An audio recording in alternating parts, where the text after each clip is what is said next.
Guys, അപ്പം ഇന്നത്തെ video എന്ന് പറയുന്നത് നമ്മളൊരു ഫുഡ് എന്നല്ല, നമ്മളൊരു എഗ്ഗ് കറി ഉണ്ടാക്കാൻ പോവാണ്. അപ്പോൾ എന്തൊക്കെയാണ് വേണ്ടതെന്ന് നമുക്ക് നോക്കിയാലോ. അപ്പം മൂന്ന് മുട്ട, ഒരു തക്കാളി, ഒരു സവോള, പിന്നെ കുറച്ച് വേപ്പില, പിന്നെ ഇതെന്ന് പറയുന്നത് ഒരു സ്പെഷ്യൽ സാധനമാണ്.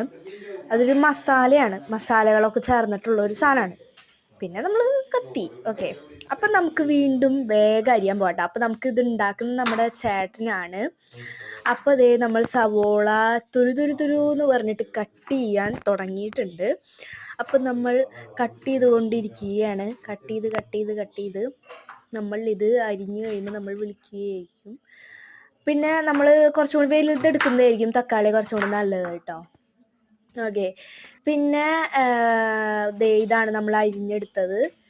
ഇനി നമുക്ക് തക്കാളി എടുക്കാം കേട്ടോ. തക്കാളി അപ്പോൾ തക്കാളിയും വലുത് തന്നെ എടുക്കുക. എന്നിട്ട് അതിൻ്റെ സൈഡ് ഭാഗമൊക്കെ കളഞ്ഞ് മാക്സിമം നമ്മൾ എത്ര ചെറുതാക്കാൻ പറ്റുമോ അത്രയും ചെറുതാക്കി അരിഞ്ഞെടുക്കുക. അപ്പോൾ ഞങ്ങളിവിടെ ഞങ്ങൾ ചെറിയായിട്ട് വലുതാക്കുന്നുണ്ട്. കാരണം ഞങ്ങൾ മിക്സിയിലിട്ട് അടിച്ചെടുക്കുന്നുണ്ട്. അപ്പം ഞങ്ങളുടെ വീട്ടിലുണ്ടായ ചോപ്പറാണ് ഞങ്ങൾ ആദ്യം എടുത്തത് കേട്ടോ.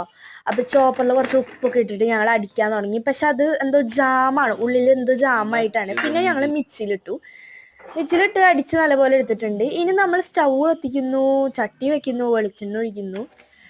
അത് കഴിയുമ്പോൾ നമ്മൾ സവോള അരിഞ്ഞിട്ടത് മാക്സിമം നമ്മൾ ചെറുതാക്കി സവോള അരിയാട്ടോ. എന്നിട്ട് നമ്മൾ എല്ലാം അത് ഇടാം. ഓക്കെ, അങ്ങനെ നമ്മൾ അരിഞ്ഞിട്ടിട്ടുണ്ട്. ഇനി നമുക്കത് മിക്സാക്കി കൊടുക്കാം. അപ്പം മാക്സിമം നിങ്ങൾ നന്നായിട്ട് വാട്ടിയെടുക്കാൻ നോക്കണം കേട്ടോ. വാട്ടിയെടുക്കുക. എന്നിട്ട് നമുക്ക് ആവശ്യമുള്ള മുളക് പൊടി, മഞ്ഞൾപ്പൊടി അതൊക്കെ ഇട്ട് കൊടുക്കുക. പിന്നെ ഇച്ചിരി കുരുമുളക് ഇടാം. പിന്നെ നമ്മൾ നേരത്തെ തക്കാളി അടിച്ചു വെച്ച ഒരു ജ്യൂസ് അത് നമുക്ക് ആദ്യം ഒഴിച്ചു കൊടുക്കാം.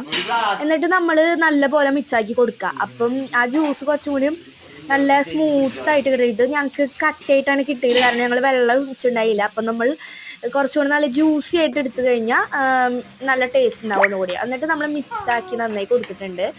അപ്പോൾ നല്ല പോലെ ഇളക്കി കൊടുക്കുക. പിന്നെ നമ്മൾ വേപ്പിലിടാം. രണ്ടാമതായിട്ട് വേപ്പില വേണമെങ്കിൽ നമുക്ക് അരിഞ്ഞിട്ടിടാം. അരിഞ്ഞിടുമ്പോൾ നമുക്ക് കുറച്ചുകൂടി നല്ലൊരു ഇത് കിട്ടും. പിന്നെ നമ്മൾ പറഞ്ഞ 3 മുട്ടയും നമ്മൾ ഒഴിച്ചു കൊടുക്കുക. എന്നിട്ട് നമ്മൾ നന്ന പോലെ ഒരു സൈഡിൽ നിന്ന് ഇളക്കി നല്ല പോലെ ഇളക്കാട്ടോ. നിർത്താണ്ട് ഇളക്കണം.